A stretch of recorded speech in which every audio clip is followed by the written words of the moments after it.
கர்த்தருக்கு ஸ்தோத்திரம். கர்த்தருடைய வார்த்தைக்கு நேராய் கடந்து போவோம். 1 பேதுருவின் புஸ்தகம் 3ஆம் அதிகாரம் 20வது வசனம். 1 பேதுருவின் புஸ்தகம் 3ஆம் அதிகாரம் 20வது வசனம்.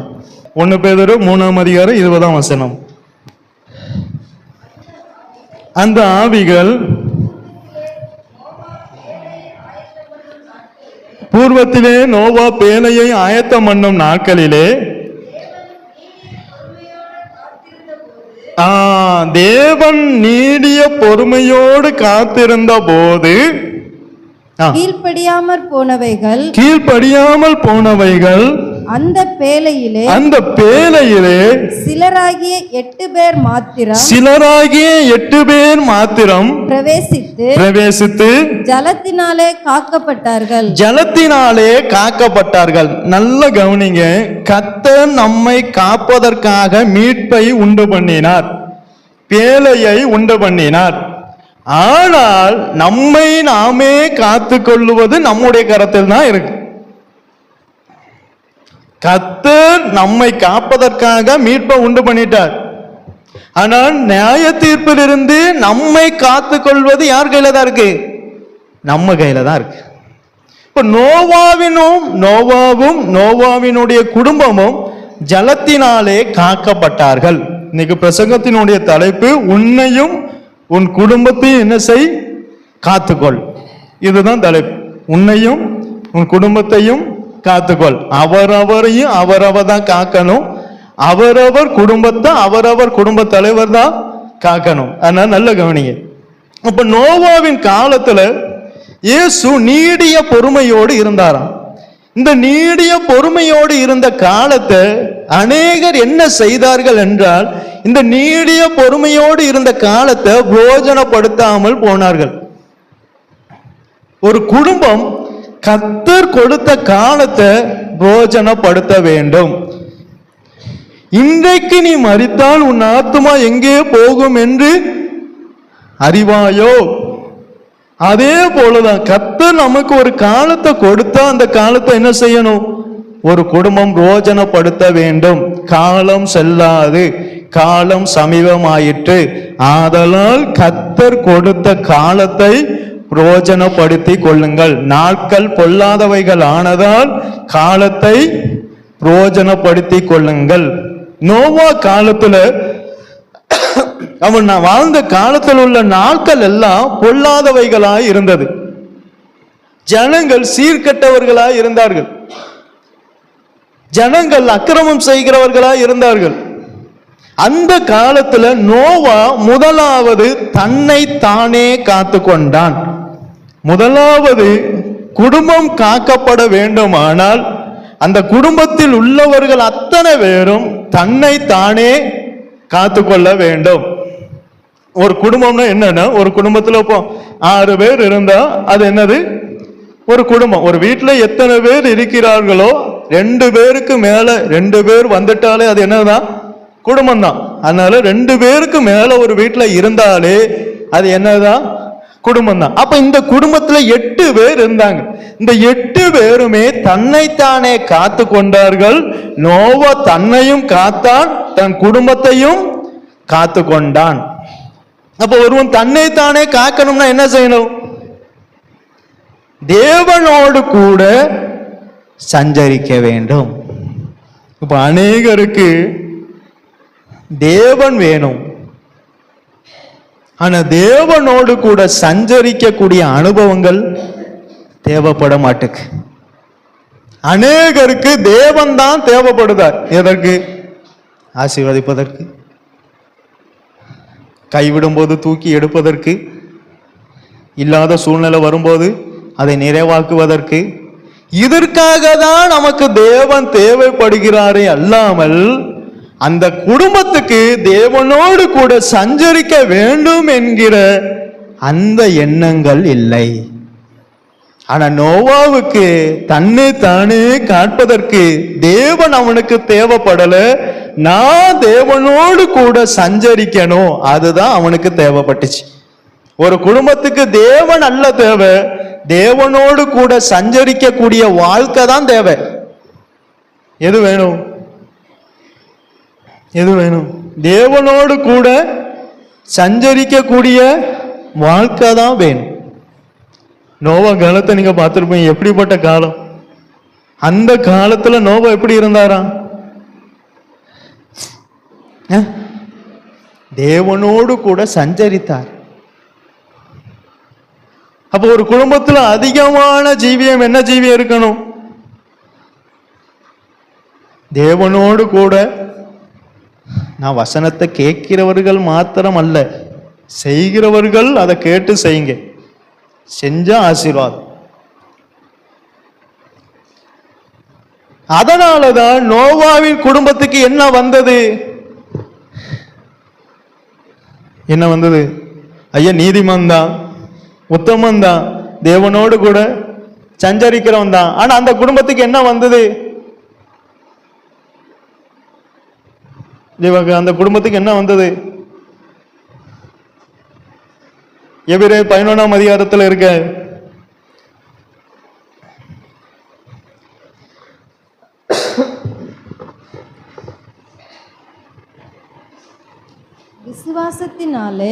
விசுவாசத்தினாலே நோவா தற்காலத்திலே காணாதவைகளை குறித்து தேவ எச்சரிப்பு பெற்று பயபக்தி உள்ளவனாகி தன் குடும்பத்தை ரட்சிப்பதற்கு பேழையை உண்டு பண்ணினான். அப்ப அந்த குடும்பத்துக்கு என்ன கிடைத்தது? நோவாக்கு கொடுத்த காலத்தை நோவா பிரயோஜனப்படுத்தி கொண்டான். நோவாவுக்கு கொடுத்த காலத்துல நோவா நிர்விசாரமாய் வாழவில்லை. நோவாவுக்கு கொடுத்த காலத்துல நோவா எப்படி இல்லை? மனம் போன போக்கில் போகவில்லை. யோசுவா, நமக்கு கர்த்தர் கொடுத்த காலத்தை எதற்காக தந்தார்? நம் மனம் போல போவதற்காக கர்த்தர் தரவில்லை. நோவா கொடுத்த காலத்துல, பாவம் பெருகி இருந்த காலத்துல நோவா நிர்விசாரமா இல்லாமல் காலத்தை பிரயோஜனப்படுத்தி கொண்டான். அவனுக்கு தான் தேவனுடைய எச்சரிப்பின் செய்தி வந்தது. இப்போ அநேகருக்கு ஆசீர்வாதமான செய்தி தான் விருப்பமா இருக்கு. எச்சரிப்பான செய்தி என்ன இல்லை? ஐயா, மறைவான சிநேகத்தை பார்க்கிலும் வெளிப்படையான கடிந்து கொள்ளுதல் நல்லது. இப்போ வசனம் கேட்டோமே, யாரோ சொன்னாங்க, ஆசீர்வாதமான செய்தியை விட எச்சரிப்பின் செய்தி ரொம்ப நல்லது. காரணம், அது நம்மை மாற்றும், அது நம்மை உருவாக்கும், அது நம்மை ஒரு பாத்திரமா கொண்டு வரும். ஆனா ஆசீர்வாதமான செய்தி அப்படி அல்ல. ஆனா எச்சரிப்பின் செய்தி என்ன செய்யும்? தேவனோடு கூட இன்னும் நம்மளை நெருங்க வைக்கும். உண்மை. ஆனா இப்ப அந்த செய்தி தான் என்ன செய்ய மாட்டேங்குது? அநேகருக்கு பிடிக்க மாட்டேங்குது. எப்போதும் இனிப்பாவே சாப்பிடணும். லட்டு, அல்வா, ஜாங்கிரி, கொஞ்சம் காரம் சேர்த்துட்டா, எப்போதும் கேரட்டும் பீட்ரூட்டும் இனிப்பாவே சாப்பிட்டுட்டு கொஞ்சம் பாவக்காய் கொடுத்தா, அதிகமா சாப்பிட வேண்டியது எச்சரிப்பின் செய்தியை தான். ஏன்னா அதுதான் நம்மை தேவனுக்கு நேராய் ஆயத்தப்படுத்தும். அதுதான் நம் குடும்பத்தை தேவனுக்கு நேராய் ஆயத்தப்படுத்தும். ஆசீர்வாதமான செய்தியில மறைவான சிநேகம் இருக்கும். ஆனா வெளிப்படையான கடிந்து கொள்ளுதல்ல மறைவான சிநேகம் இருக்காது. நான் வாசிக்கும் போது அதை தான் நான் தெரிஞ்சேன். வெளிப்படையான கடிந்து கொள்ளுதல் நல்லது. கடிந்து கொள்ளுதலை அவமதிக்கிறவன் சாவான். வசனம் இருக்கு. கடிந்து கொள்ளுதலை மட்டும் அவமதிக்காதீங்க. அவமதிச்சுட்டேங்க, எனக்கு தெரியும். அப்ப நோவாவுக்கு தான் காக்கப்படணும், தன் குடும்பம் காக்கப்படணும் என்கிற எண்ணம் இருந்தது. எதுல இருந்து? ரோமர் 2ஆம் அதிகாரம் 4ஆம் வசனமும் 5ஆம் வசனமும் வாசிங்க.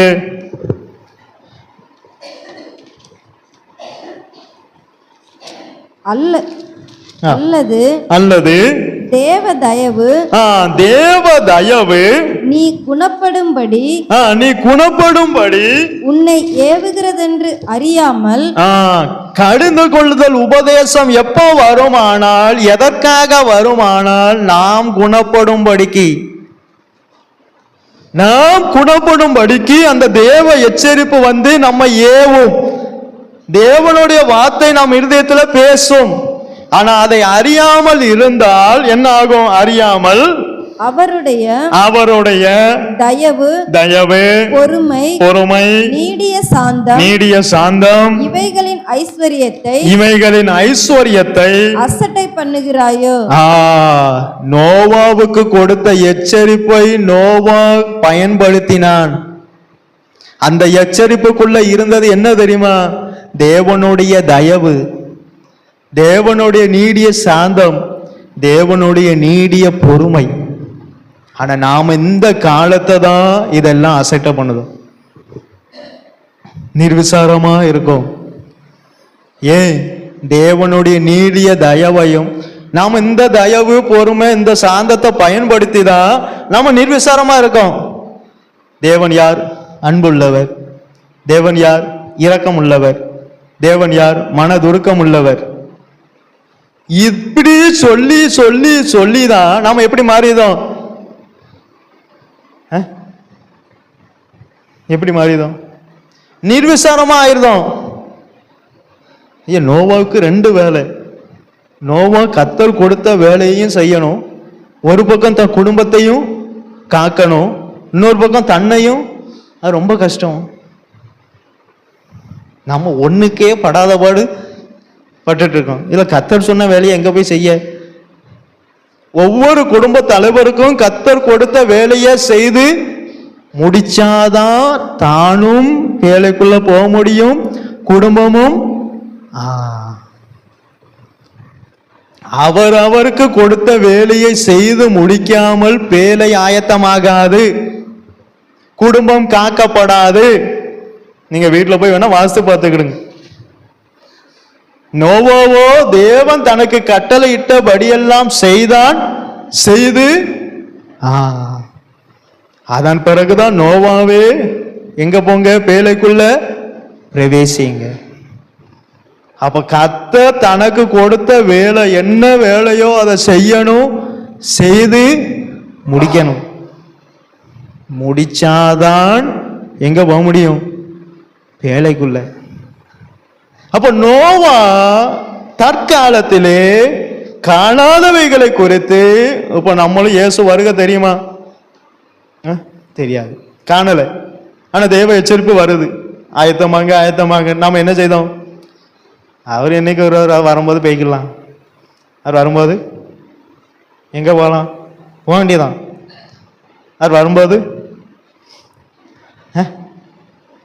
இதே நிர்விசாரம் தான் இப்போ அநேக சபைகள்ல, அநேக குடும்பங்கள்ல காணப்படுது. ஆனா நோவாவுக்கும் நோவாவின் குடும்பத்துக்குள்ள என்ன இல்லை? நிர்விசாரம் இல்லை.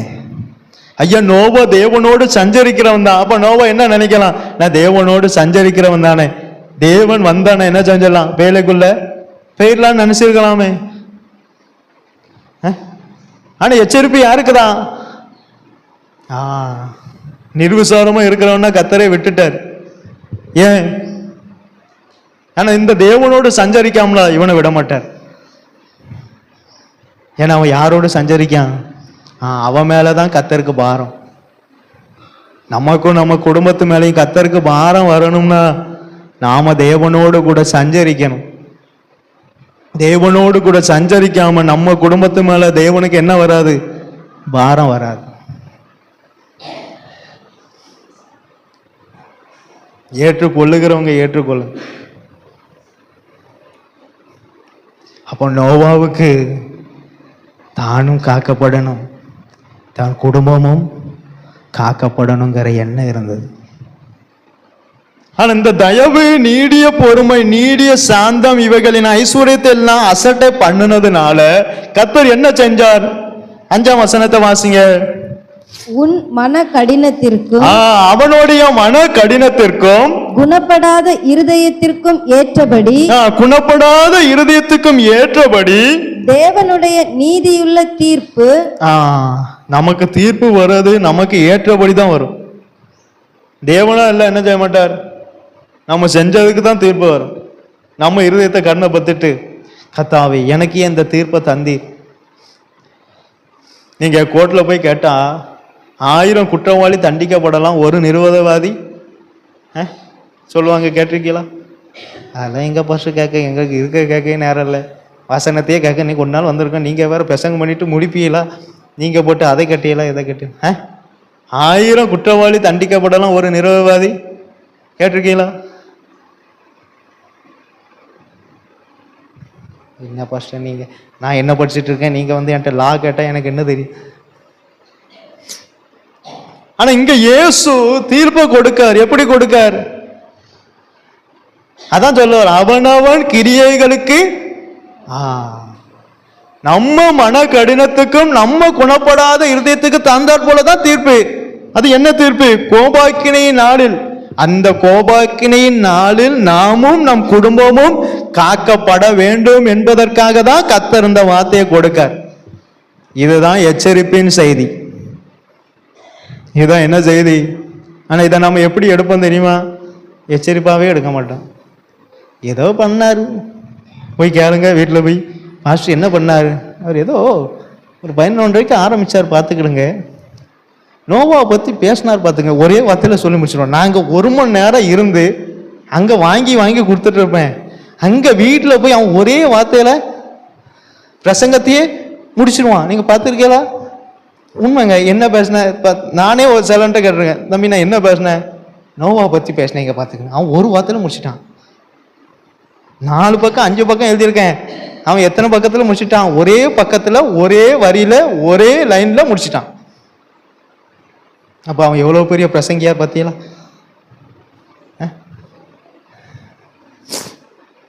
ஐயா, முதலாவது நம்மையும் நம் குடும்பத்தையும் என்ன செய்ய வேண்டும்? காத்து கொள்ள வேண்டும். நாமெல்லாம் என்ன நினைப்போம்? கர்த்தர் நம்மை காக்காரே, நான் உன்னை காக்கும்படிக்கு உன்னுடனே கூட இருக்கிறேன் என்று சொல்லியிருக்கார். ஆனால் கர்த்தர் நம்மள அந்த கோபாக்கினை நாளில் என்ன செய்வார்? காத்து கொள்வாரா? அது நம்முடைய விசுவாசம் அல்ல, அது நம்முடைய அசட்டு தைரியம். இது விசுவாசம் அல்ல, ஏற்றுக்கொள்தவங்களுக்கு சொல்லுங்க. அந்த நாளில் கர்த்தர் என்னை காப்பார். எந்த நாள்ல? ஐயா, அவனுக்கே எச்சரிப்பு கொடுக்கார். யாருக்கு? தேவனோடு கூட சஞ்சரிக்கிறவனுக்கே எச்சரிப்பான். நாம தேவனோடு கூட சஞ்சரிக்கல. அந்த நாள்ல கர்த்தர் என்ன? சஞ்சரிக்கிறவனே காப்பாத்துவதற்கு தான். எப்ப நீ ஒன்ன என்ன செய்? காத்துக்கொள்காரு. இல்ல, நம்மள தேவன் காப்பாரான். அவர் பொறுப்பு, அவர் நல்லா தான் செஞ்சுட்டு இருக்கார். அவர் வேலியை எடுக்க வைக்கிறதே யாரு?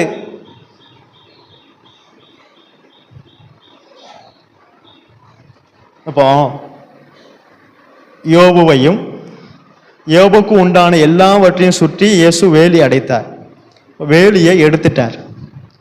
இப்போ யோபு தன்னை தானே என்ன செஞ்சான்? வேலி இல்லையே, கர்த்தர் காக்கலையே. காத்தாரா? காத்தாரா? அப்ப எப்படி அந்த சோதனைலாம் அவனா நிக்க முடியுது? கர்த்தர் காக்கல, வேலியை கர்த்தர் எடுத்துட்டார், வசனம் இருக்கு. அப்ப எப்படி அவனா நிக்க முடிஞ்சது? தன்னைத்தானே காத்து கொண்டான். இதுதான் நிர்விசாரம் வந்துடக்கூடாது.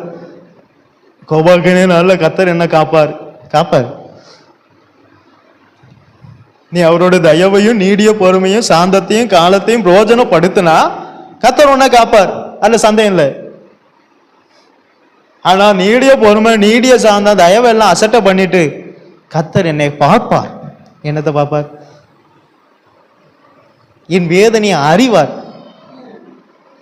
ஐயா, அவர் வேதனை தெரிஞ்சுதான் அவர் உன்னை எச்சரிக்கார்.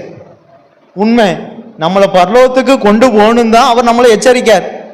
ஆனா நமக்கு இந்த தயவெல்லாம் தெரியாது, இந்த நீடிய பொறுமை தெரியாது, இந்த நீடிய சாந்தம் தெரியாது. நாம் என்ன சொல்லுவோம்? அவர் என்ன எப்போதும் எச்சரிச்சுட்டே கிடக்கார். எச்சரிக்கிறது எதற்கு? பரலோகம் போவதுக்கு. இங்க எனக்கு ஆதாயத்துக்கு அல்ல, பரலோகம் போகணும். அதுக்கு தான் எச்சரிப்பு செய்தியை நோவாவுக்கு கொடுத்தார். இல்லைன்னா நோவாவுக்கு உண்மையா சொல்லணும்னா எச்சரிப்பின் செய்தியை நோவா குடும்பத்துக்கு கொடுக்க வேலையே வேண்டாமே. வேணுமா? தேவையில்லை. ஏன்னா நோவா என்ன செய்தார்? தேவனோடு விழித்து தான் இருக்கார். என் நாட்களை நீங்கள் அறியும்படி விழித்திருங்கன்னு சொன்னா அவன் விழித்து தான் இருக்கான், தேவனோடு சஞ்சரிச்சு தான் இருக்கான். அவனுக்கு தேவ எச்சரிப்பு கொடுக்க அவசியமே இல்லை. ஆனா அவனை தான் கர்த்தர் விட்டுறக்கூடாதுன்னு நினைக்கார். ஏன்னா இவங்கெல்லாம் நிர்விசாரமா இருந்து போயிட்டாங்க. ஆனா இவன் இப்படி இல்லை. இவன் என் கூட என்ன செஞ்சிட்டு இருக்கான்? சஞ்சரிச்சுட்டு இருக்கான். நானே போதும்னு இருக்கான். இவனையும் இவன் குடும்பத்தையும் நான் காக்கணும். அதுல தான் தேவனுடைய கவனம். எந்த குடும்பத்துக்கு எச்சரிப்பு வரும் என்றால், எந்த குடும்பம் ஆயத்தப்படணும்னு நினைக்காரோ அந்த குடும்பத்துக்கு தான் எச்சரிப்பு வரும். நாம என்ன தெரியுமா சொல்லுவோம்? நம்ம முதல்ல கர்த்தர் எச்சரித்ததாவே எடுக்க மாட்டோம் தெரியுமா? நான் பார்த்துருக்கேன் ஒரு சிலரை, நான் விட்டுருவேன். சரி எடுக்கல, அதுக்கு நம்ம போய் என்னத்தை போய் செய்ய? கர்த்தர் எச்சரித்ததாவே எடுக்க மாட்டான். இவர் சொல்லி நம்ம என்னத்தை போய் கேட்க? இப்போ தெரியாது, அந்த நாளில் தெரியும். அவனுடைய வேலைப்பாடு அக்னினால சோதிக்கப்படுகிற நாளில் தெரியும். இவன் புல்லுல அஸ்திபாரம் போட்டானா, மரத்துல போட்டிருக்கானா, கண்மலையில போட்டிருக்கானான்னு அப்பந்தான் தெரியும். இப்போ தெரியாது, இப்போ கண்டிப்பா தெரியாது. இந்த நிர்விசாரம் தான் ஒருவனையும் ஒரு குடும்பத்தையும் காப்பதற்கு தடை. கர்த்தர் வரும்போது பார்த்துக்கலாம், கர்த்தர் வந்தா பார்த்துக்கலாம். வந்த எங்க பார்க்க? நம்ம கொடுத்ததே இமை பொழுது, இல்ல வந்தா எங்க போய் பார்க்க? இப்ப உபாகமம் 4ஆம் அதிகாரம் 9ஆம் வசனமும் 10ஆம் வசனமும் வாசிங்க. ஓரேபிலே உன் தேவனாகிய கர்த்தருக்கு முன்பாக நீ நிற்கும் போது அப்ப மோசே கர்த்தருக்கு முன்பாக நிற்கும் போது அவனுடைய கரத்திலே ஒரு உபதேசம், ஒரு பிரசங்கம் கொடுக்கப்பட்டது. அது என்னன்னு பாருங்க. நீ நிற்கும் போது கர்த்தர் என்னை நோக்கி, இவர் அல்ல சொல்றது, இவர் வாங்கிட்டு வந்தது, கர்த்தர் கொடுத்தது. கர்த்தர் என்னை நோக்கி ஜனங்களை என்னிடத்தில் கூடி வர செய்து. இப்ப எத்தனை பேர் கூடி வருவோம்? அவர் சொல்லிட்டார், ஜனங்களை என்னிடத்தில் என்ன செய்? கூடி வர செய்து என் வார்த்தைகளை அவர்கள் கேட்கும்படி பண்ணுவேன். அப்ப கூடி வந்தாதான் வார்த்தையை கேட்கும்படி பண்ணுவார். வார்த்தையை கேட்கும்படி பண்ணுவேன். அவர்கள் பூமியில் நல்ல கவனிக்க, அவர் கேட்கும்படி பண்ணுவார். ஆனா செய்ய வேண்டியது அவர் கேட்கும்படி தான் பண்ணுவார். செய்ய வேண்டியது அவர் பண்ண மாட்டார், நம்ம தான் பண்ணணும். அடுத்து பூமியில் உயிரோடு இருக்கும் நாளெல்லாம், நம்ம பூமியில உயிரோடு இருக்கிற நாளெல்லாம் எனக்கு பயந்திருக்கும்படி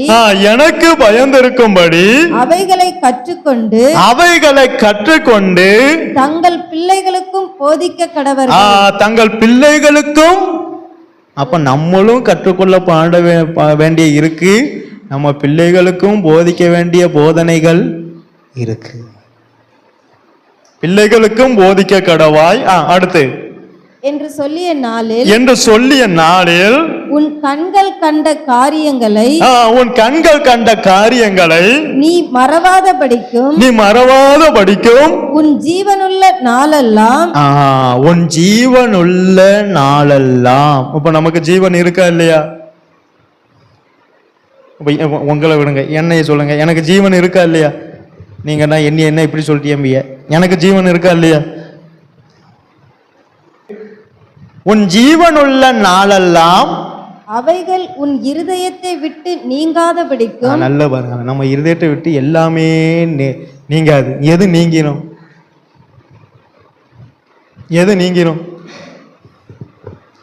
இப்ப போன வாரம் பிரசங்கத்தை கேளுங்க, அப்படி மேலே போகும்.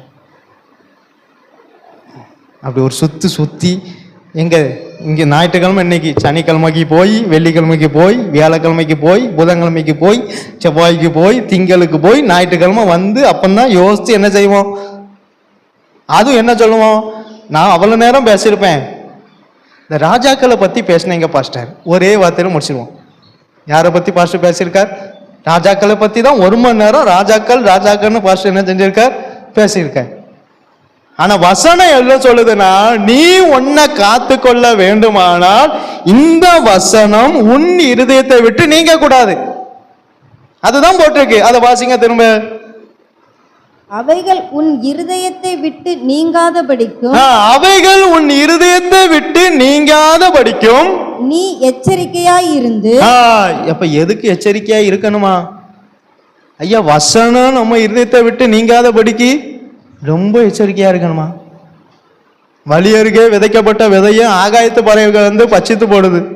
அதனால வசனம் உங்க இருதயத்தை விட்டு விலகாதபடிக்கு எச்சரிக்கையா இருந்து உன் ஆத்துமாவை ஜாக்கிரதையாய் காத்துக்கொள்.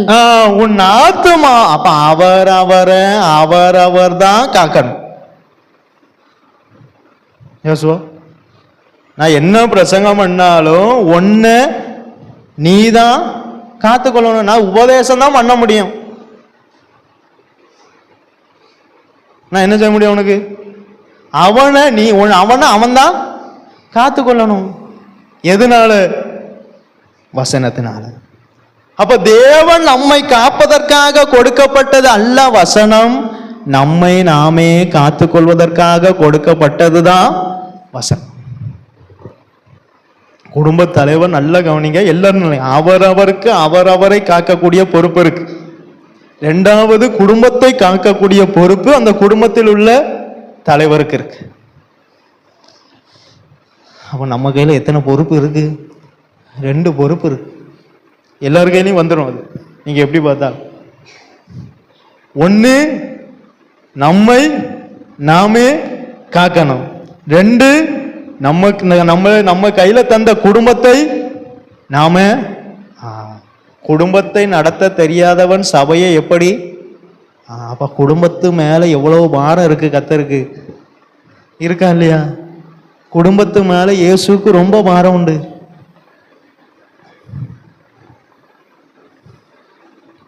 அப்ப முதலாவது இந்த 2 முக்கியம். ஒரு குடும்பத்துல எத்தனை காரியம் முக்கியம்? 2 காரியம் முக்கியம். 1 என்னது? நம்மை நாமே காத்துக்கொள்வது. 2வது குடும்பத்தை காப்பது. நோவா அவனையும் அவன் காத்துக்கொண்டான், தன் குடும்பத்தையும் அவன் காத்துக்கொண்டான். அதனால தேவன் நீடிய பொறுமையாய் இருந்த காலத்திலே சிலராகிய 8 பேர் மாத்திரம் ஜலத்தினாலே, அவங்களுக்கு ஜலம் நியாய தீர்ப்பு, இவனுக்கு ஜலம் பாதுகாப்பு. யாருக்கு? அப்ப தேவனோடு கூட சஞ்சரிக்கிறவனுக்கு எதையும் கர்த்தர் அடைக்கலமாய் மாற்றுவார், எதையும் தயவு பண்ணுவார். அவங்களுக்கெல்லாம் ஒரே ஜலம்தான். அதுல எத்தனை சுபாவம் இருந்திருக்கு பாருங்களேன். ஒரு ஜலத்துல எத்தனை சுபாவம் இருக்கு யோசுவா? 1 என்னது? 1 என்னது? 1 காக்கப்படுவது. அக்கினிக்கும் அப்படிதான். எல்லாத்துக்கும் 2 இருக்கு. அப்ப நம்மையும் நம் குடும்பத்தை காப்பதும் தேவனுடைய கரத்தில் இருந்தாலும், நம்மையும் நம் குடும்பத்தை காப்பதும் நம்முடைய கரத்திலும் இருக்கிறது. நீங்க 119ஆம் சங்கீதம் 9ஆம் வசனத்தை வாசிங்க.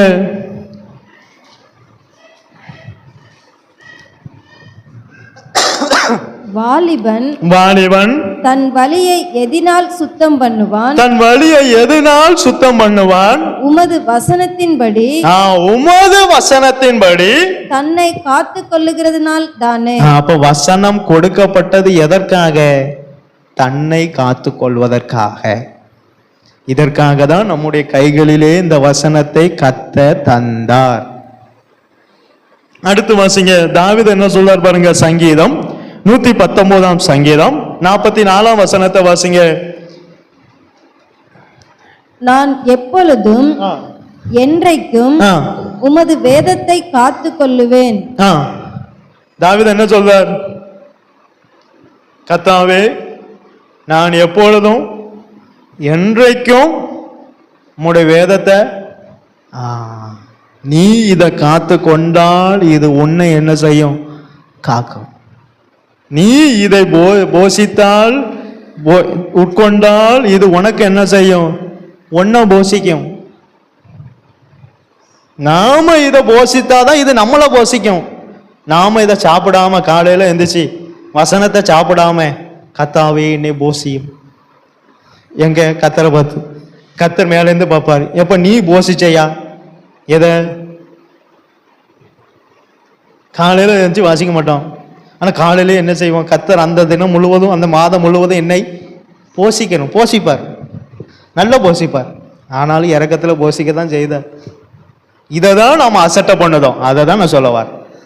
இதை தான் நம்ம அசட்டை பண்ணி ஜெபம் பண்ணாமலும் வேதம் வாசிக்காமலும் தேவனோடு நெருங்காமலும் போகிறோம். இந்த இறக்கத்தை இந்த நீடிய பொறுமையை பயன்படுத்தி தான் நம்ம தேவனை விட்டு விலகுகிறோம். உண்மை. அதை நடத்துதார மாசம் முழுவதும் எதுக்கு ஜெபம் பண்ணுவானே? ஐயா, அந்த இறக்கத்தை தான் நீ மிஸ்யூஸ் பண்ண. அவர் உன்னை போஷித்தது எதற்கு? நீ வசனத்தை போஷிப்பதற்கு, நீ ஜெபம் பண்ணுவதற்கு, நீ தேவனோடு கூட நெருங்குவதற்கு.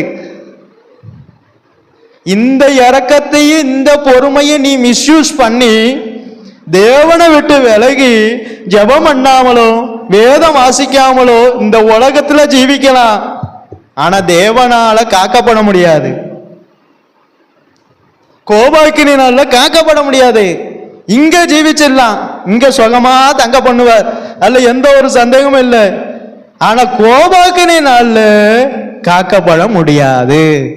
ஏன்னா நீ தேவன் கொடுத்த இரக்கத்தை, தேவன் கொடுத்த தயவு, தேவன் கொடுத்த நீடிய பொறுமைய நீ அசட்டை பண்ணினாய். நீ அசட்டை பண்ணினதுனால அங்க அவர் உன்னை அசட்டை பண்ணிடுவார். என் மகனாகிய சாலமோனே, நீ அவரை விட்டு விட்டால் அவர் உன்னை என்றென்றைக்கும் கைவிடுவார். மகனுக்கு எப்படிப்பட்ட உபதேசத்தை கொடுத்தார் பார்த்தீங்களா? நாம என்ன சொல்லுவோம்? இப்ப பணத்தை நல்ல பார்த்து செலவு பண்ணு, அதான் சொல்லி கொடுப்போம். அதிகமா நம்ம சொல்லி கொடுக்கறது எது? ஆனா தாவீது என்ன சொல்லி கொடுத்தாராம்? அவனுக்கு அவ்வளவு ஐஸ்வர்யத்தை வச்சுட்டு போனார். எப்ப இவ்வளவு ஐஸ்வர்யம் இருக்கு, இதை பார்த்து நல்ல பெருக்கி நல்ல ஆலயத்தை கட்டி அதுல நல்ல சேகரிச்சவன்னு ஏதாவது சொன்னாரா? அதையும் சொன்னார். ஆனா இம்பார்ட்டன்ட் இதையும் சொன்னார்.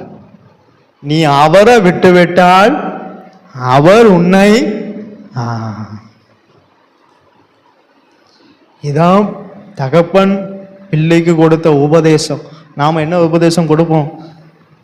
அவர் சொல்லுவாரு, நீ இரில. யார் சொல்லுவார்? நான் வானத்திலிருந்து இறங்கி வந்த அப்பா மாதிரி அவங்க சொல்லுவாங்க. அவர் சொல்லுவாரு, நீ என்னமும் செய்யல, எங்க அவன் நரகத்துக்கு போவதுக்கு. உண்மையாவே பெற்றோர்தான் பிள்ளைகளை எங்க நடத்துதாங்க? ஏற்றுக்கொள்ள மாட்டீல, அதான் தெரியுமே. அது எனக்கு விஷயமே இல்லை. எனக்கு அவர் நாம மகிமைப்படணும், அதான் எனக்கு விஷயம். உண்மையாவே அவரை போல யாருமே இல்லை. அதுக்காக தான் நான் இன்னும் இந்த சத்தியத்தை பேசுறேன். என்னை யாரு போனாலும் யாரு போக மாட்டா, இவர் போக மாட்டாரு. உண்மையாவே ஆகாசு, எல்லாரும் போயிடுவாங்க, ஆனால் இவர் போக மாட்டாரு.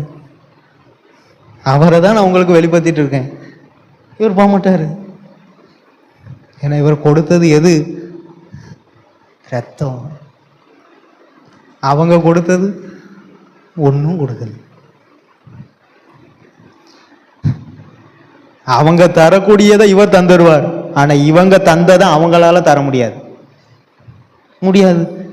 நீங்க தரதை இவர் தந்துடுவார், ஆனா இவர் தந்ததை உங்களால அதனால தான் நான் இவரை மகிமைப்படுத்துறேன். நீங்க தந்ததை எனக்கு இவர் யார் மூலம் தந்துடுவார்.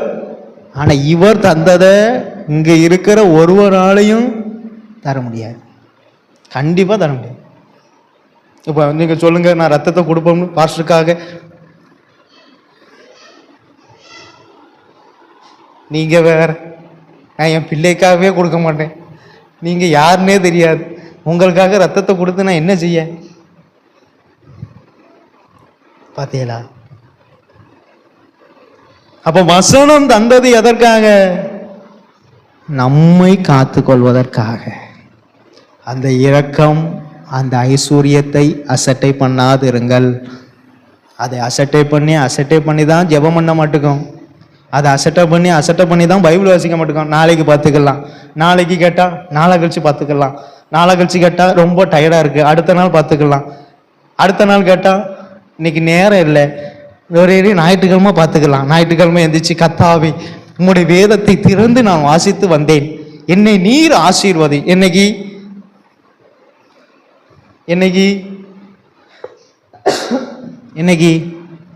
ஞாயிற்றுக்கிழமை அந்த வாரம் முழுவதும் பைபிள் மூடி இருக்கும்.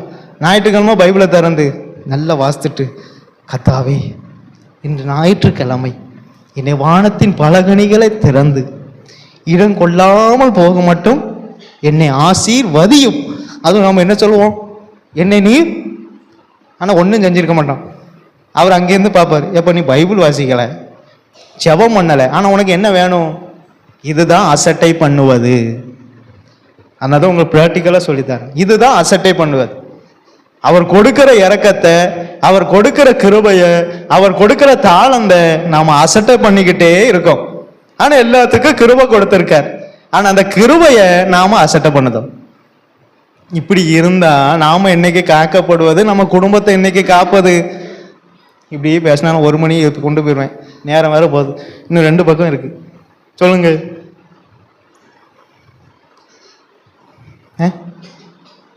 நாட்களை பொல்லாதவைகள் ஆனதால் காலத்தை புரோஜனப்படுத்துங்க. அன்றன்று உள்ள அப்பம், அன்னன்னைக்கு வேதம் வாசிங்க, அன்னன்னைக்கு தேவனிடத்துல ஜெபம் பண்ணுங்க.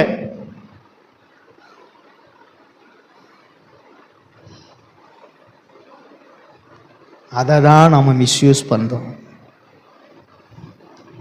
நம்ம என்ன தெரியுமா நினைப்போம், ஜெபம் பண்ணாட்டாலும் பைபிள் வச்சுங்க, கர்த்தர் நம்மளை நடத்துதாரே, கர்த்தர் நம்மளை போஷிக்காரே, இது நம்முடைய ஆசீர்வாதம்னு நினைக்கும். இது கர்த்தர் கொடுத்த, இது அவருடைய இரக்கம். அந்த இரக்கத்தில் இருந்த வந்த ஆசீர்வாதம்.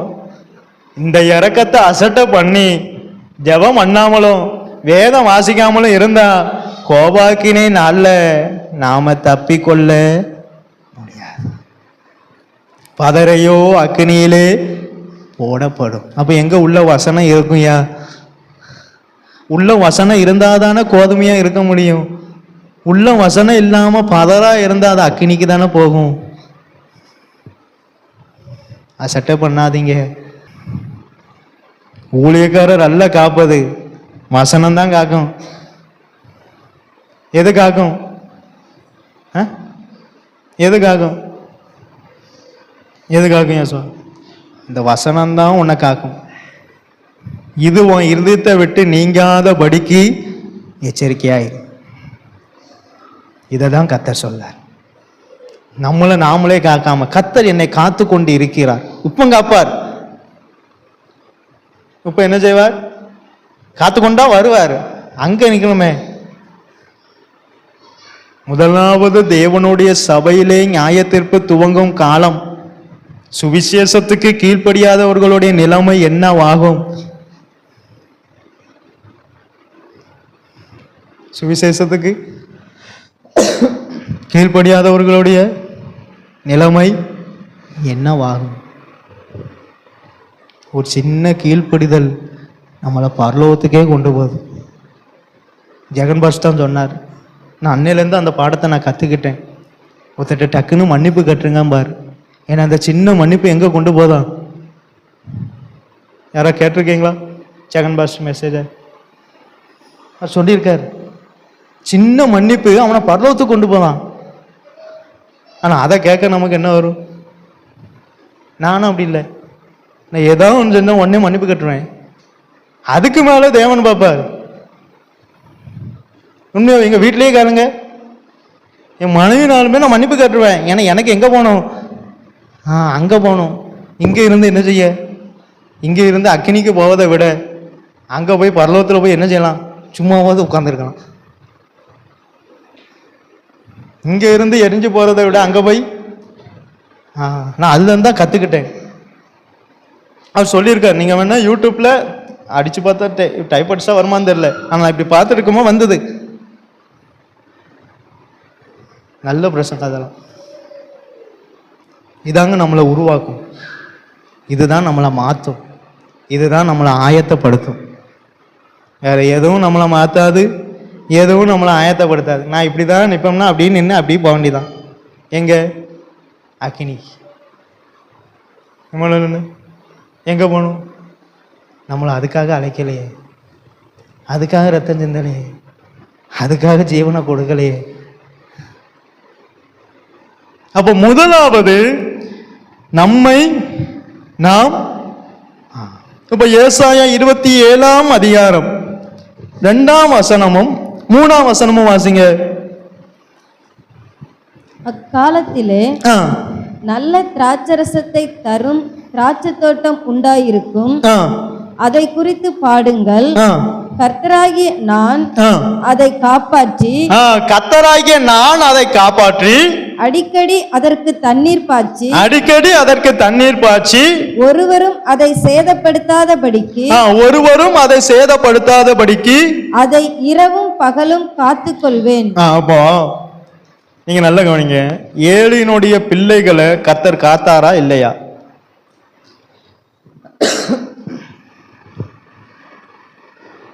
அதெல்லாம் யாரு பார்த்தா? ஏலியினுடைய பிள்ளைகளை கர்த்தர் காத்தாரா இல்லையா? கர்த்தர் காத்தார். ஆனா அந்த பிள்ளைகள் மேல என்ன வந்தது? கர்த்தர் காப்பாற்றின பிள்ளைகள் மேல எப்படி சாபம் வரும்? கொஞ்சம் யோசிங்களேன். நம்ம அதான் சொல்றோம், கர்த்தர் என்னை காப்பாற்றுகிறார், கர்த்தர் என்னை போஷிக்கார், கர்த்தர் என்னை நடத்துதார், கர்த்தர் என்னை நல்லாதான் வச்சிருக்கார். கரெக்ட், நல்லது, நான் ஏத்துக்குது. ஆனா இந்த வசனத்தை சொல்லுங்க, ஏலியின் பிள்ளைகளை கர்த்தர் காப்பாற்றினான்னு சொல்றோம். ஆனா ஏலியின் பிள்ளைகள் மேல அப்பயே சாபம் வருது.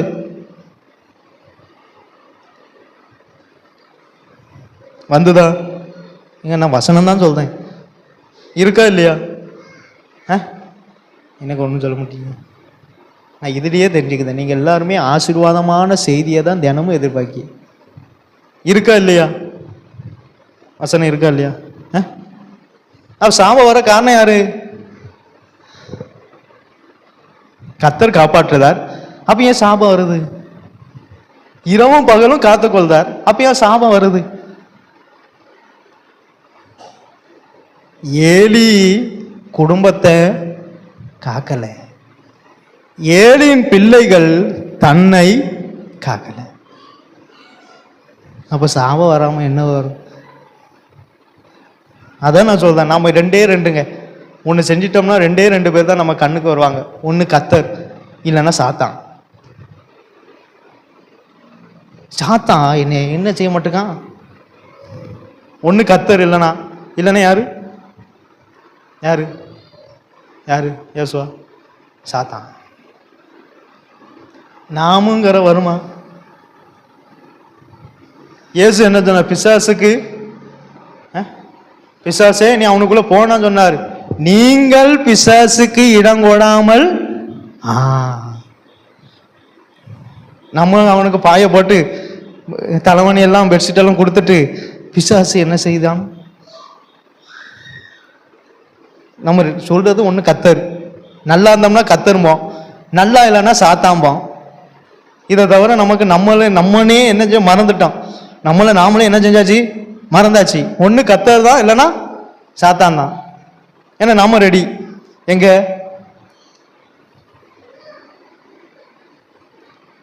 சில கண்கள் திறக்கப்படணும். எல்லா கண்ணும் திறக்கப்படலை, ஒரு சில கண்கள் தான் திறக்கப்பட்டிருக்கு. வேதத்திலே நமக்கு எல்லாம் இருக்கு. ஒண்ணு கர்த்தரை சொல்லிடுறது, இல்லைன்னா அவனே இன்னும் கொஞ்ச காலம் தான் இருக்கு அவனுக்கு. அவனே கத்த தலையை நசிக்கிட்டார, வால் மட்டும்தான் இருக்கு, நான் என்ன செய்யணும் அவன் இருந்துட்டு இருப்பான். இன்னும் நம்ம யாரை சொல்லிடுறது? சாத்தான் சாத்தான் சாத்தான். இத்தனைக்கு 10 வாட்டி விரட்டினாலும் யாரை தான் சொல்லுவோம்? சாத்தான் சாத்தான். நீ எங்க போன?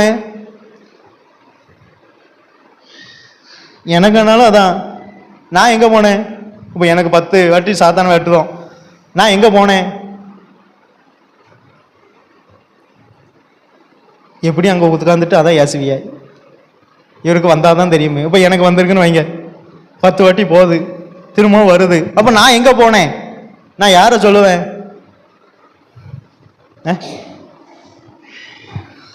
நீங்கள் உங்களை சொல்ல போனால் என்ன சொல்றேன்? நான் யாரை சொல்லுவேன்? ஜெயசன் என்ன யாரு? சாத்தான். சாத்தான் இருக்கான் பார்த்துக்கணுங்க. இல்லை சும்மாவே என்னைக்காவது நாமளும் வந்திருக்கோமா? இது என்னைக்கு வருதோ அன்னைக்கு தான் ஆயத்தப்பட முடியும். அது வரைக்கும் படவே முடியாது. நானும் ஆனாலும் சரி முடியாது, பரலம் போகவே முடியாது. ஆதாம்கிட்ட வந்து, ஆதாமே உன் மனைவியும் பழத்தை பறித்து சாப்பிட்டானா கேட்டார். இல்லை, நீ ஏன் வாங்கி சாப்பிட்ட? அவரவதான் அவரவரை காத்துக்கொள்ளணும். முதலாவது அவரவருக்கு அவரவர் தான் கணக்கு கொடுக்கணும். ஆதாம்கிட்ட வந்து உன் மனைவி ஏன் அந்த பழத்தை பறிச்சா? அதை ஏன் சாப்பிட்டா? அது ஏன் உனக்கு தந்தா? அப்படியா கேட்டார். இல்ல,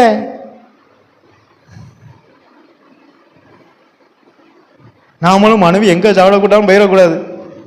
இல்லை, மனைவி சொன்னா பாஸ்டர், அண்ணா நான் சாப்பிட்டுட்டேன். மனைவி எதை சாப்பிடலாங்கிறத பார்க்கணும். அதான் நான் நேற்று ஒரு உதாரணம் சொன்னேன் என் வாழ்க்கையில். மனைவி எதை சாப்பிட சொல்லுகிறாள், எதை சாப்பிடுகிறாள் என்பதை பார்க்கணும். மனைவி தந்தா நானும், அவன் அதான் சொன்னான். ஆனால் கேட்ட கேள்வி என்னது? ஆதாமே, நான் உனக்கு விளக்கின விருட்சத்தின் கனியை நீ, அவன் என்ன சொல்லணும்? இல்லை கத்தாவே, அவ தந்தா நான் புசிச்சிட்டேன், சரின்னு விட்டார். அதான் நான் சொல்றேன், நிர்விசாரமா இருக்கிறவனை கத்தர் விட்டுருவார், விட்டுருவார். அதனால தான் அந்த ஜெகன் பாஸ்டர் இதை சொன்னார். அப்ப அவன் கேட்டு இருந்தான்னா எங்க இருந்திருக்கலாம்? ஜீவ விருட்சத்தின் கனியை புசித்திருக்கலாம். சின்ன மன்னிப்பு எங்க கொண்டு போல? பரலோகமே போயிட்டு, ஈரன் தோட்டமே போயிட்டு. சரி, கத்தர் இறக்கமுள்ளவு தானே, அப்போ அவனை அங்கே இருக்க வைக்கலாமே, வச்சிருக்கலாமா வேண்டாமான்னு? இத்தனைக்கும் ஆதாம் தேவனுடைய மகன்னு போட்டிருக்கு. அவருடைய மகன் தான் ஆதாம். மகனுக்கு என்ன கொடுக்கலாம்? நம்ம கொடுப்போம். நம்ம தேவனை தவிர மற்ற எல்லாத்துக்கும் முக்கியத்துவம் கொடுப்போம். அதான் உண்மை. தேவனுக்கு மட்டும் நமக்கு என்ன கிடையாது. நம்ம குடும்பத்தில் மற்ற எல்லாத்துக்கும் முக்கியத்துவம் இருக்கும். மகனுக்கு, மகளுக்கு, மனைவிக்கு, எல்லாத்துக்கும் இருக்கும். ஆனால் யாருக்கு இருக்காது? தேவனுக்கு மட்டும் முக்கியத்துவமே இருக்காது. ஒரு குடும்பத்தில் எப்போ தேவனுக்கு முக்கியத்துவம் இல்லையோ அந்த குடும்பத்தை ஆயத்தப்படுத்த கஷ்டம். ஏற்றுக்கொண்டால் ஆசீர்வாதம். இங்க இரவும் பகலும் காத்தார். ஆனா சங்கீதம் 80ஆம் சங்கீதம் 12ஆம் வசனமும் 13ஆம் வசனமும் என்ன சொல்லுது? வாசிங்க. சங்கீதம் 80ஆம் சங்கீதம் 12, 13. இப்பொழுது வழி நடக்கிற யாவரும் அதை பறிக்கும்படியாக அதன் அடைப்புகளை ஏன் தகர்த்து போட்டீர்? காட்டு பன்றி அதை உழுது போடுகிறது. ஐயா, நல்லாதான் வேலி அடைச்சா காத்து கொண்டார். இப்ப அடைப்புகளை தகர்த்து போடுதார். தகர்த்து போட காரணம் யாரு? இப்ப ஏதேன் தோட்டத்துக்குள்ள என்ன வந்தது? வர காரணம் யாரு? கத்தரா. ஏதேன் தோட்டத்தில் சர்ப்பம் வந்தது. சர்ப்பம் வர காரணம் யாரு? நாம என்ன சொல்லுவோம்? சாத்தான் வந்துட்டான் பார்த்துக்கணுங்க. அவன் எப்படி வந்தான்? ஏதேன் தோட்டத்தில் சர்ப்பம் வர காரணம் என்ன? காரணம் யாரு? ஆதாம்கிட்ட சொன்ன, ஆதாமே ஏதேன் தோட்டத்தை பண்படுத்தவும் காக்கவும் உன்கிட்ட சொன்னேன், நீ என்ன செய்யல? பண்படுத்தல. நீ காத்திருந்தா அந்த சர்ப்பம் உள்ள வந்திருக்குமா? நம்மளும் இப்படிதான் சின்ன சின்னதை அப்படியே விட்டு தான் சர்ப்பம் நம்மளை வஞ்சிச்சு என்ன ஆகுது? கடைசியா நித்திய ஜீவனே போயிருது. என்ன போயிருது? ஐயா, வசனத்தை நல்லா படிங்க, அப்பந்தான் மாறும், இல்லைன்னா ஒன்றும் மாறாது. நம்ம தாங்க நம்ம குடும்பத்தை கெடுக்கிறது. பக்கத்தை விட அவனை இவனை சொல்றதை விட முதல்ல நம்மள சொல்லுவோமே. என் குடும்பத்தை நானே கெடுத்தா இங்க வந்து உபதேசம் பண்ணா என்ன செய்ய? என் குடும்பத்தை நான் அவருடைய வழிகளில் நடக்கிற மனுஷன் மாக்கியவான். அதுக்காக தான் என்ன குடும்பத்துக்கு தலைவரா வச்சார். குடும்பத்தை என் வழியில நடத்துவதற்கு என்ன தலைவரா வைக்கல. என்ன குடும்பத்துல தலைவரா வச்சது கர்த்தருக்கு பயந்து அவர் வழிகள்ல நடத்துவதற்கு. அதுக்கு தான் வச்சார். நம்ம வழியில நடக்கவா? இல்லைங்க, கண்டிப்பா இல்லை. அதுக்கு இயேசு இந்த வசனமே தர வேண்டாமே, மனம் போல போன இருந்திருக்கலாமே, இந்த பைபிளே தர வேண்டாமே. சொல்லுங்க, ஏதேன் தோட்டத்துல சர்ப்பம் வர காரணம் இயேசுவா? ஐயா, ஆதாம் ஏவாளோடு இயேசு உலாவுவார். இயேசுவோடு உலாவுன குடும்பம் தான். ஆனா அந்த குடும்பத்துக்குள்ள ஒரு சர்ப்பம் வருது. காரணம் யாரு? நாம என்ன சொல்லுவோம்? வராதே, நல்லா தான் ஜெபம் வந்தேன், நல்லா தான் வேதம் வாசிக்கேன், ஆனா என் வீட்டில் இப்படி சர்ப்பம் வரும். உண்மைங்க, இந்த நிர்விசாரம் தாங்க நம்மளை தேவனிடத்துல நெருங்க விடாம வைப்பது. உண்மை. ஆதாம் என்ன சொல்லலாம்? சர்ப்பம் வந்துதான் ஏசப்பா தெரியலையே. ஐயா, அவன் காக்கல, தேவனோடு உழவுன குடும்பம் தான். ஆனா தன்னை தானே காக்கல, தான் குடும்பத்தை தேவனுடைய வழியில காக்கல. அப்ப என்ன வரும்? சர்ப்பம் தான் வரும்.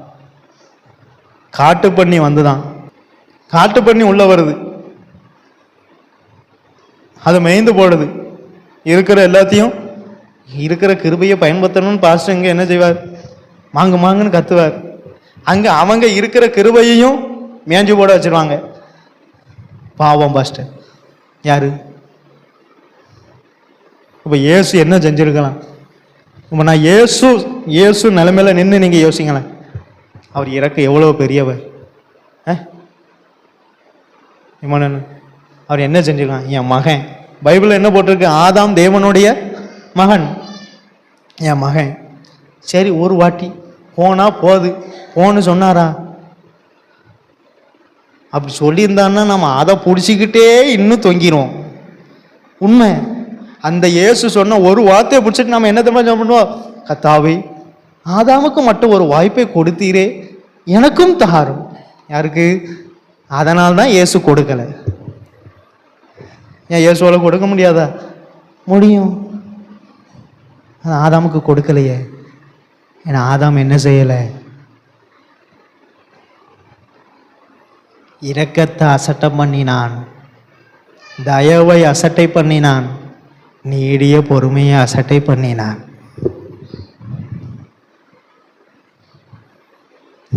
நித்திய ஜீவன் இயேசு கையில் இல்லை, நம்ம கையில தான் இருக்கு.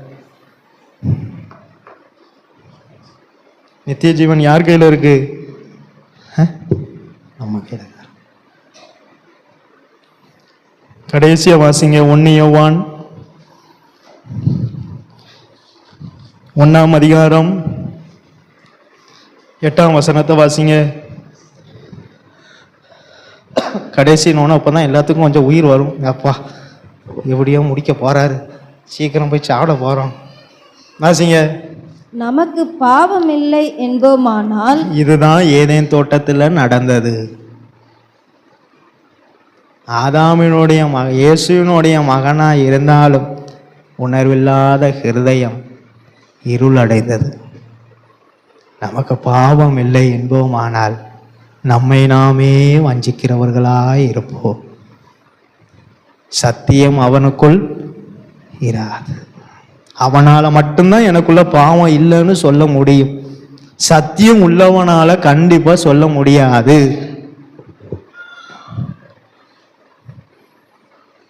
என்ன சத்தியம் உள்ளவனால கண்டிப்பா எனக்குள்ள பாவம் இல்லைன்னு, நான் நல்லா தான் இருக்கேன்னு கண்டிப்பா சொல்ல முடியாது. ஏன்னா அந்த சத்தியம் அவன் உள்ளத்துல பேசும், கண்டிப்பா பேசும். ஆனா ஆதாமுக்குள்ள தேவன் கொடுத்த அந்த கட்டளை உள்ள இல்லை. என்ன கட்டளை கொடுத்தார்? எல்லா விருட்சத்தையும் கனியை நீ புசிக்கலாம், ஆனா நன்மை தீமை அறியத்தக்க கனியின் புசிச்சத்தை, அந்த கட்டளை உள்ள இல்லை. அதனாலதான் உணர்வு வரல. சத்தியம் யாருக்குள்ள இருக்கிறதோ அவனுக்குள்ளதான் உணர்வு வரும். சாலமோன்ட்ட சொன்னார், சாலமோனே நீ ஞானமுள்ள இருதயத்தை தான் கேட்ட, ஆனா நான் உனக்கு தரும்போதே என்ன தந்திருக்கேன்? ஞானமும். அந்த உணர்வை நஷ்டப்படுத்தாமல் காத்துக்கொள்வது நாம் தான் காத்துக்கொள்ளணும். கடைசியில் அவன் இருதயமே உணர்வு இல்லாம போயிட்டு, விசுவாச பட்டியலே சாலமோனையும் ஆழகானும், அவன் பேரே வரல. சிம்சோனாவது கடைசியில் உணர்ந்தார், ஆண்டவரே ஒரு விஷயம் எனக்கு, கடைசியாவது உணர்ந்தார். ஆனால் சாலமோன் நல்லா எழுதினார், நீதிமொழின்னு நிறைய 31 அதிகாரம் எழுதினார். ஆனால்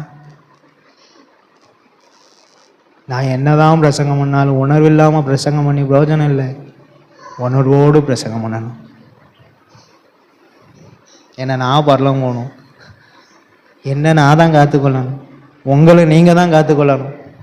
அதுக்கு தான் நம்ம கையில் தந்தது என்னது? இந்த வசனமே சத்தியம். இந்த சத்தியத்தினாலே என்னை பரிசுத்தமாக்கும். நம்ம பரிசுத்தமாகுதோம், சத்தியத்தினால பரிசுத்தமாகல. சத்தியத்தினால நம்ம பரிசுத்தமாகும். எது நம்மிடத்துல பேசி நம்மளை பரிசுத்தப்படுத்தணும், அதுதான் நம்மை தேவனை போல மாற்றும். மற்ற எந்த ஒரு பரிசுத்தமும் நம்மளை தேவனை போல மாற்றாது. இது பேசி நம்ம மாறும் போதுதான், இதுதான் நம்மை தேவனை போல. நான் அந்த மீசையும் தானியும் எடுக்க காரணம் இதுதான். ஐயா நான் எடுக்கலை, வசனம் பேசிச்சு எடுத்துட்டேன். ஒரு வசனம் பேசிச்சு எடுத்துட்டேன். தீமோத்தேயுல அன்னைக்கு எடுத்தவன் தான், இன்னைக்கு வரைக்கும் வைக்கல. வசனம் பேசினாதான் நம்மை அவரை போல. நம்மளாம் என்ன சொல்லுவோம், அந்த மீசை என்ன பாஸ்டர், எனக்கு வீரம் பாஸ்டர். முடியாது ஐயா, இங்கேயே வீரம் வீரம்னா அங்க தேவனுக்கு முன்பா எங்க போய் நிக்க? கோலியத்தை அதான் சொல்லிட்டு இருந்தான், நான் பலசாலி. 40 நாள் நின்னான், 41 நாள் ஆளை காணும். எங்க போனாரு? இல்லை. நம்ம அதை தான் பார்த்துட்டு இருக்கோம். இது என்னது? நான் யாரு? நம்ம யாரு? ஆனா தேவனுக்கு முன்பாக இல்லை. வசனம் பேசினாலே நம்மளை அறியாம நமக்குள்ள மாற்றங்கள் வரும். அப்பந்தான் நம்ம புரிஞ்சுக்கலாம், கர்த்தர் என்ன செய்தார், மாற்றுதார். எவ்வளவோ மாத்திருக்க, எவ்வளவோ மாத்திருக்க. இந்த வசனம் மாற்றும். இந்த வசனம் பேசினா போதும்.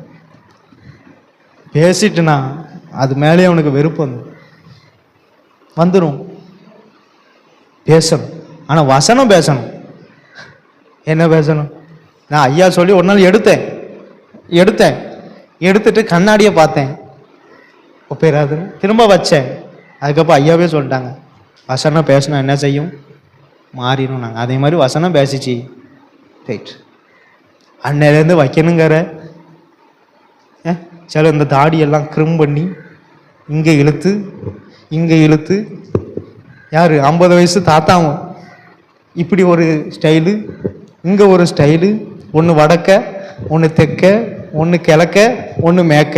கத்தருக்கு நேரம் ஒன்றுமே இருக்காது. இது எதுக்கு? இதெல்லாம் ஒன்றும் கொண்டு போகாது. இங்க ஸ்டைலாக வாழ்ந்துக்கலாம், இங்க பேர் புகழ் கிடைக்கும். இங்க அழகா இருக்கானே, அருமையா இருக்கானேன்னு பேர் புகழ் வரும்.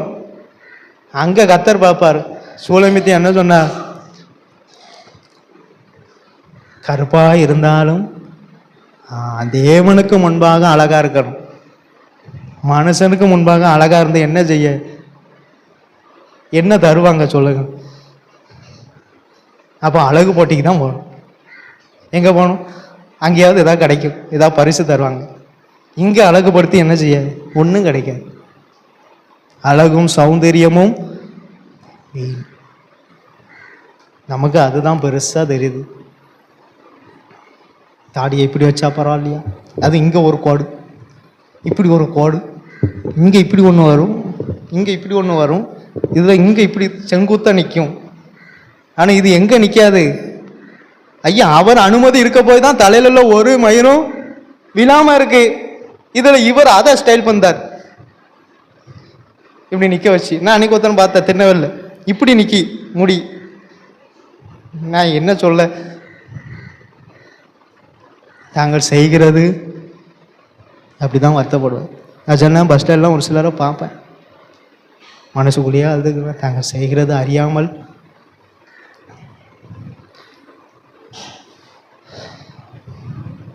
இந்த உலகத்துல எதுவுமே நம்மளை படுறவங்க கொண்டு போகாது.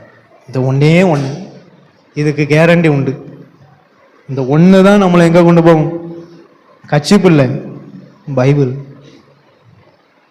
இதுதான் நம்மளை. இதை விட்டுறாதீங்க. இது உன் இருதயத்தை விட்டு நீங்காதபடிக்கு எச்சரிக்கையா இருக்கு. ஜெபிப்போம். மணி நேரம் ஆயிட்டு, 12:45 ஆயிட்டு. ஜெபிப்போம். நல்ல பிதாவே, உம்மை துதிக்கிறோம் கர்த்தாவே. எதற்குமே தகுதி இல்லாத எங்களை உம்முடைய சன்னதை கூட்டி சேர்த்த தயவுக்காக உம ஸ்தோத்திரம் அப்பா. இம்மட்டும் நீர் எங்களை வழி நடத்தி வந்த எல்லா கிருபைகளுக்காக உம ஸ்தோத்திரம் கர்த்தாவே. ஜீவனுள்ள நாளெல்லாம் உம்முடைய சத்தியத்தின் பாதையிலே எங்களை நடத்தணுமே. பேதைகளை உம்முடைய வசனத்தின் பிரசித்தம் வெளிச்சம் தந்து பேதைகளை உணவுள்ளவன் ஆக்கும் என்கிற வசன பிரகாரம் அப்பா, அடியேன உணவுள்ளவன் ஆக்கணுமே. இன்னும் அதிகமாய் உம்முடைய வசனம் எனக்குள்ள பிரசித்தம் தரணுமே, என்னை மாற்றணுமே கத்தாவே. நீரே இரக்கம் செய்யணுமே, நீரே கிருபை செய்யணுமே கத்தாவே. நீர் எனக்கு கொடுத்த வார்த்தையை நான் அவர்களுக்கு அப்படியே கொடுத்தேன். ஆதலால் நான் பூமியிலே உம்மை மகிமைப்படுத்தினேன், இன்னமும் மகிமைப்படுத்துவேன் அப்பா. அதற்குரிய கிருபைகளை தந்து நீரே அடியேனை வழி நடத்தும் கத்தாவே. எல்லாரையும் உம்முடைய கரத்திலே ஒப்பு கொடுக்கிறோம். உம்முடைய நாம மாத்திரம் மகிமைப்படட்டும். இயேசுவின் நாமத்தினால் ஜெபங்கேலும் ஜீவனுள்ள நல்ல பிதாவே, ஆமென்.